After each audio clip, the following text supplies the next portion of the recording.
News anchor Fardeen Shah. आप देख रहे हो दर्पण की चमक मध्य प्रदेश न्यूज चैनल। आइए देखते हैं आज की खबर। मंदसौर में चल रहा आंगनवाड़ी कार्यकर्ताओं का अनिश्चितकाल के धरने को मंदसौर के विधायक श्री यशपाल सिंह सिसोदिया के कहने पर समाप्त हुआ। आप देख रहे हैं दर्पण की चमक मध्य प्रदेश, ब्यूरो मंदसौर। हमारा न्यूज एडिटर फरदीन शाह की रिपोर्ट।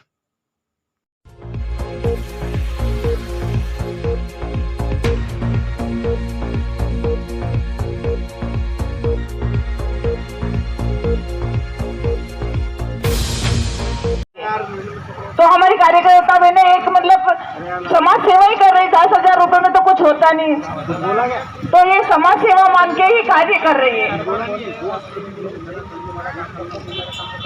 तो कार्यकर्ता बहने इतनी सहनशील हो गई है कि इनको कुछ असर ही नहीं पड़ता। कुछ बोलते तो काम के लिए तो ये मतलब हाथी में उठ के है ना, कौन चला जाएगा, अपने को ये काम करना है, जहाँ जाना तो चली जाती है। तो मैं इन कार्यकर्ता बहनों को भी बहुत बहुत धन्यवाद दूंगी।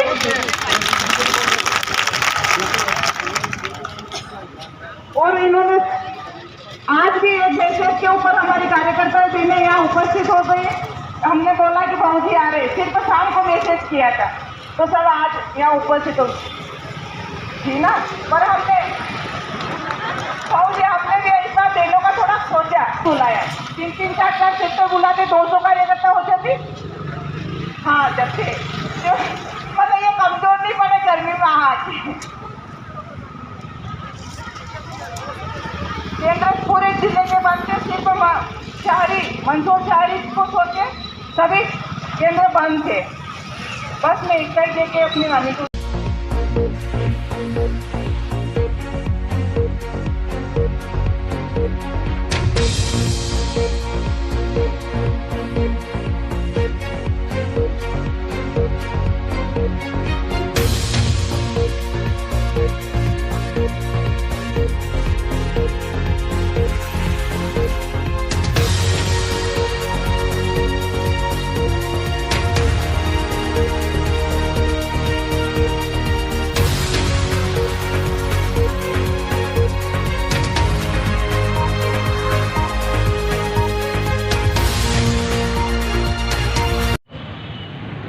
लगातार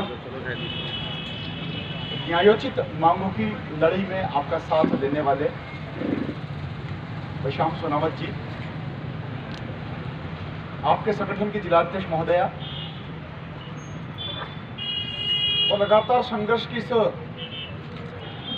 एकता की जाजम पर विराजित दरी के ऊपर टेंट के नीचे मातृशक्ति को मैं प्रणाम करता हूं।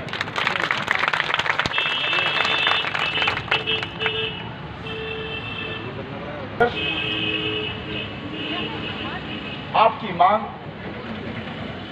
और आपकी आवाज मीडिया के माध्यम से,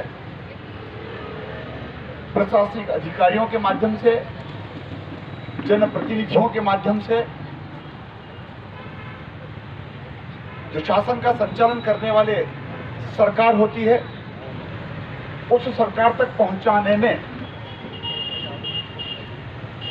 हम सबकी भूमिका, सफलता और असफलता, ये सब दौर चलता रहेगा। विकास के काम और संगठन की मांगों पर आपकी न्यायोचित मांगे ये निरंतर चलती रहेगी, इसका कभी अंत नहीं। कल क्या था, आज क्या है, कल क्या स्वरूप होगा। पंचायत में पंचायत कर्मी हुआ करते थे, शिक्षा विभाग में गुरुजी हुआ करते थे, शिक्षा कर्मी हुआ करते थे। इन सबको तारने का काम, इन सबको मुख्य धारा से जोड़ने का काम बारी बारी से यदि किसी ने किया है तो आपके हमारे यशस्वी मुख्यमंत्री श्री शिवराज सिंह चौहान ने। 500 रुपए का शिक्षक, 300-250 रुपए का पंचायत कर्मी आज इस टाइप की ओर आगे बढ़ गए। और उसी क्रम में जब वो इस प्रकार से संघर्ष करते थे तो 1-1.5 दशक में जाकर के उनको कहीं न कहीं सफलता मिली।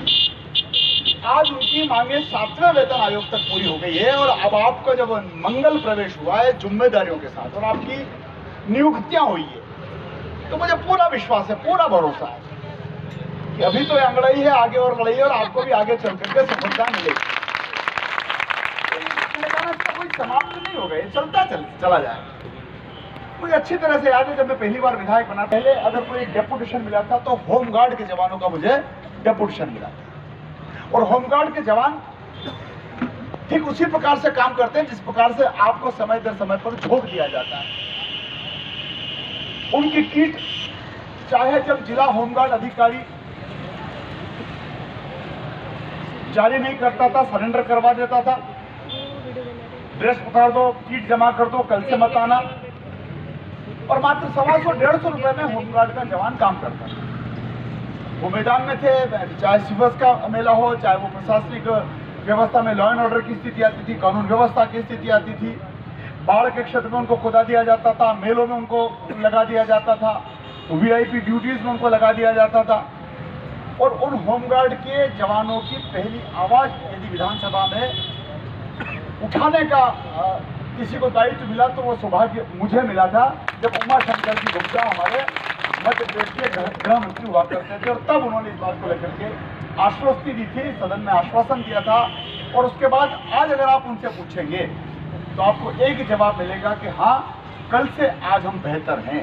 मैं ईश्वर से प्रार्थना करता हूँ कि आप भी कल से आज बेहतर होंगे और आने वाले समय में और अच्छा बेहतर होंगे। देखिए, संगठन की इस जादम पर बड़ी ताकत होती है, बड़ी एकता होती है, लेकिन इस संगठन के बीच में कहीं किसी प्रकार की राजनीति घुस जाती है, वो तकलीफदायक हो जाती है। ये सरकार वो सरकार नहीं है जिस सरकार ने 2018 में मैं राजनीति करने के लिए नहीं आया हूँ। तत्कालीन सरकार के नुमाइंदे आपके आकर के बहुत कुछ बड़ी बड़ी बातें करते हैं। आप में से किसी ने नहीं पूछा कि दादा मेरे वो 2018 में से 1500 रुपये तो तुमने गोल कर दिए रवैया हमारे। उनका नाम लेना इसलिए नहीं चाहता हूँ कि उनको तो इतना ही समय सेवा करने का योग्य था। जवाब हो ही नहीं सकता, जवाब हो ही नहीं सकता। आज आकर के राजनीति करके सांसद कहाँ है और विधायक कहाँ है और शिवराज सिंह चौहान कहाँ है। अरे दादा, जब तुम थे तब तुम कहाँ थे? प्रश्न करने का अधिकार तो हमको भी है। बिल्कुल करा अंकल जी, प्रश्न भी करा और उन्होंने बोला गलती ना नोमन तेल होगा ना राधा नाचेगी। उन्होंने बोला कि हाँ ये गलती तो तुम्हारे जो समय था तब तो तुमने कुछ किया नहीं और अब तुम सब बात दिखा रहे हो। हम आ जाएंगे तो 25,000 देने वाले देने वाले आज भी हैं और ईश्वर ने चाहा तो कल भी आपको हम ही देने वाले रहेंगे। ये सरकार जानती है। जिस प्रकार से हमारी दोनों बहनों ने कहा, मैं तो जानता हूँ कि किसी भी प्रकार का कोई काम हो, कोई किसी से किसी से ताला खुले न खुले, एक प्रशासन के पास चाबी है और वो चाबी हमारी बहनों की है, चाहे जो व्यवस्था में ताला खुला। वो ठीक बात की, मुझे पता है, मैं तो उस दौर से गुजरा हूँ। ये मीडिया सब जानते हैं, मेरे मित्र खड़े हैं यहाँ पे। हमने जो लड़ाई लड़ी कोरोना की, और कोरोना में अच्छे अच्छे लोग घर में बैठ गए थे, अच्छे अच्छे जिम्मेदार लोग घर में बैठ गए, लेकिन तब भी आपने उस लड़ाई में सरकार का सहयोग किया। मैं आपको उसके प्रति धन्यवाद देना चाहता हूँ, क्योंकि 2 साल के बाद आज हम सब इस परिस्थिति में मिले हैं, बैठे हैं। माननीय भूपेंद्र सिंह जी ने कल जब हमारे नगरीय प्रशासन मंत्री, वरिष्ठ मंत्री हैं, सादर से संबोधित करते हैं, और उन्होंने जब आपकी मांगों को लेकर के बारी बारी से दोनों, देखिए 2 बहनें, एक बड़ी बहन है, एक छोटी बहन है, समझ गए किसके लिए कह रहा हूं? कार्यकर्ता बड़ी बहन और सहायिका छोटी बहन। तो बड़ी बहन को बड़ी योग्यता के हिसाब से ये मिलेगा। 1.5 लाख की संख्या है मध्य प्रदेश में आपकी, 1.5 लाख की, और 1.5 लाख की इस परिवार की मातृशक्ति की मदद के लिए आज कोई सप्लीमेंट्री बजट तो है नहीं कि आज क्या जारी हो जाएगा, लेकिन ये बात तय है कि अगर सरकार ने कह दिया तो आने वाले बजट में भी आपको प्रावधानित करते हुए कहीं न कहीं आपको भरपाई की जाएगी। और दोनों के लिए अलग अलग व्यवस्था कर दी है। जो डिफरेंस है, जो अंतर है, उस अंतर को भी करने की कोशिश है। तो ये आपकी लड़ाई से हम अनभिज्ञ हैं, या हम घर पर बैठे सो रहे थे, या हम आपके बीच में आने से कतरा रहे थे, ऐसा नहीं है।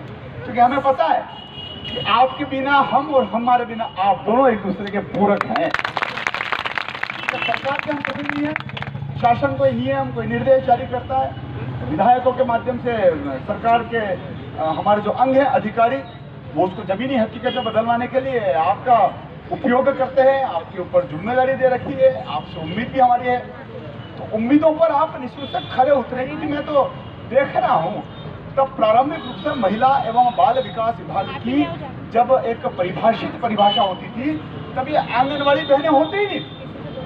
ये आशा कार्यकर्ताओं को हेल्थ डिपार्टमेंट से जोड़ने का काम किया, महिला बाल विकास में इतने बड़े परिवार को जोड़ने का काम किया। और तब से जब से आप आए हैं, ईमानदारी से कह रहा हूँ, महिला बाल विकास विभाग आज आंगनबाड़ी कार्यकर्ताओं के कारण से पहचाना जाने लगा है।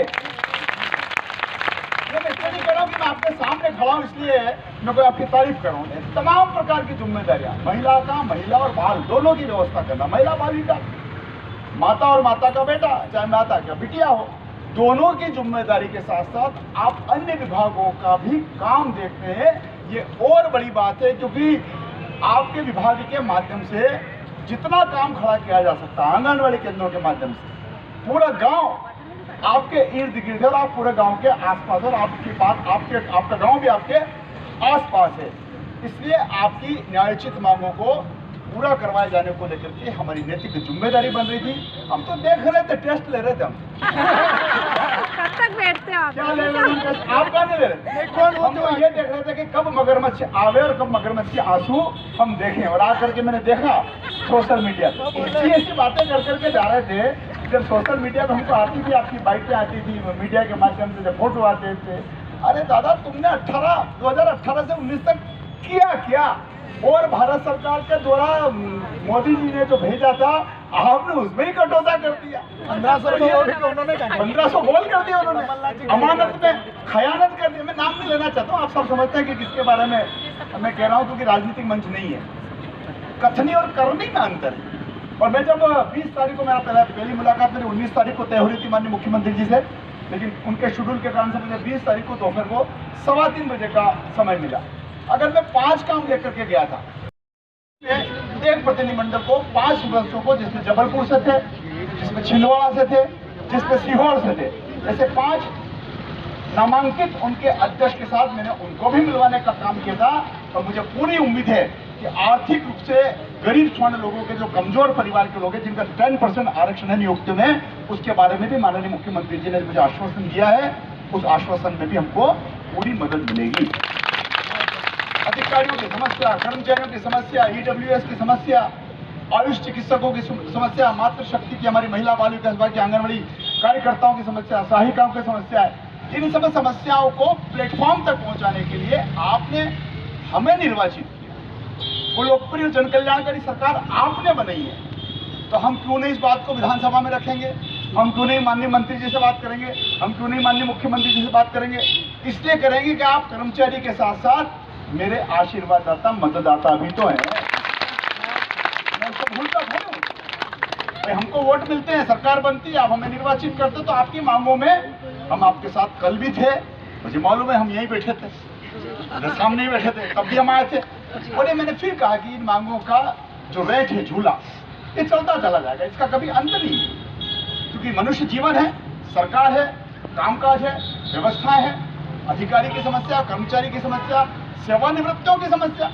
अब इतनी बड़ी समस्या जो पिछले 40 साल से नहीं सुलझ रही थी, अभी हमारी टेबल पर है। सेवानिवृत्त अधिकारियों और कर्मचारियों की पेंशन का निर्धारण छत्तीसगढ़ राज्य करता है। आपको सुनकर के आश्चर्य होगा, हमारा एक रेशो बना हुआ है, तो उस रेशो के अंतर्गत तब तक वो हानि भिड़ते हैं, तब हमारे मध्य प्रदेश के सेवानिवृत्त अधिकारियों और कर्मचारियों को पालन नहीं होता। मैंने अशासकीय संकल्प रखा, उसके ऊपर डिस्कशन हुआ, काफी बड़ी लड़ाई हम लड़ रहे हैं, तो ये तो चलता चला जाएगा। जो सेवानिवृत्त होंगे वो भी कल कहेंगे हमको भी केंद्र के समान पेंशन दी जाना चाहिए, हमको भी हमारी पेंशन की राशि बढ़ाया जाना चाहिए। ये तो चलता चला जाएगा। तो सरकार के कामों में ये सब काम आते हैं। आज के इस अवसर पर चूंकि आपने भूपेंद्र सिंह जी हमारे जो वरिष्ठ मंत्री हैं, उनका वक्तव्य आपने जान लिया होगा। सारे मीडिया में आपकी समस्याओं का समाधान को लेकर के सरकार की तरफ से उचित आश्वासन आपको प्राप्त हो गया होगा। भीषण गर्मी भी है, तबीयत भी बिगड़ जाती है। मेरा आप सबसे अनुरोध है, भारत माता की जय करें, वंदे मातरम करें और इस टेंट वाले का अपन हिसाब किताब पूरा करें। मुझे पूरी उम्मीद है, पूरा विश्वास है, पूरा भरोसा है, क्योंकि जिस प्रकार से हमारी बहन गुजर और साथी घर पे आए, तब मैंने कहा था, मैंने कहा मैं जिस दिन मुख्यमंत्री जी के पास जाऊंगा, उनसे चर्चा करूंगा, तो निश्चित रूप से रिजल्ट कुछ न कुछ निकलेंगे, क्योंकि संवेदनशील मुख्यमंत्री हमारे और संवेदनशील वो जानते हैं, वो ये भी जानते हैं कि शासकीय कार्यक्रमों की आयोजना में इस परिवार का महत्वपूर्ण योगदान है, इसलिए वो न भूलते हैं तो हम भी नहीं भूलते। और मुझे तो बताते हो, आपको अत्यंत प्रसन्नता कि माननीय मुख्यमंत्री शिवराज जी मई के प्रथम सप्ताह में इस शहर में भगवान पुष्पतराज महादेव के दर्शन करने के लिए 1008 शिवलिंग का जो मंदिर हमने बनाया उसका लोकार्पण करने के लिए, 36 कुंटल जो हमने बड़ा महाघंटा बनाया है उसका लोकार्पण करने के लिए, मेडिकल कॉलेज की आधारशिला रखने के लिए माननीय मुख्यमंत्री जी अगले महीने की 5 से 7 तारीख के बीच में आने वाले हैं। उन्होंने हम कामना का आशा करते तो मैं सब से यही उम्मीद करूंगा कि आपके संगठन के बैनर पर आपने एक लंबी लड़ाई लड़ी है और आपके इस संघर्ष में कुछ ऐसी घटनाएं भी घटी, सागर वाली घटना, और यहाँ पर भी तबीयत बिगड़ी है, तो निश्चित से ईश्वर ने आप पर, पशुपतिनाथ जी ने आप पर कृपा करी कि आपका बिल्कुल बहुत अच्छे से शांतिपूर्वक तरीके से हो गया और जनप्रतिनिधि भी आपके साथ खड़े और अधिकारियों ने भी शायद अपने शोकॉज नोटिस वगैरह तो नहीं दिए कि दिए थे तो ठीक ठाक कर देंगे, कोई दिक्कत वाली बात है, वापिस ले देंगे। बहुत बहुत धन्यवाद, शुभकामनाएं, आभार, अभिनंदन।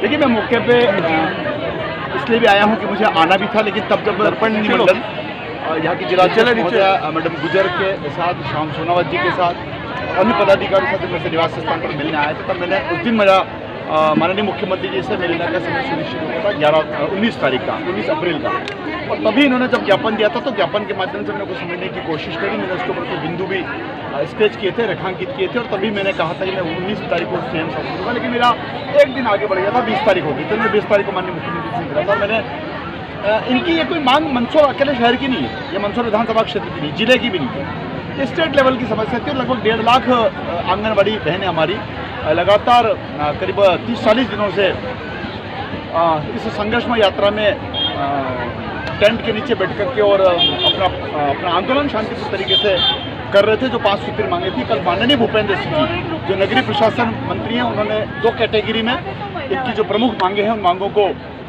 पूरा करने के लिए उन्होंने आश्वासन दिया है, और सरकार की और उनकी बातचीत हुई है।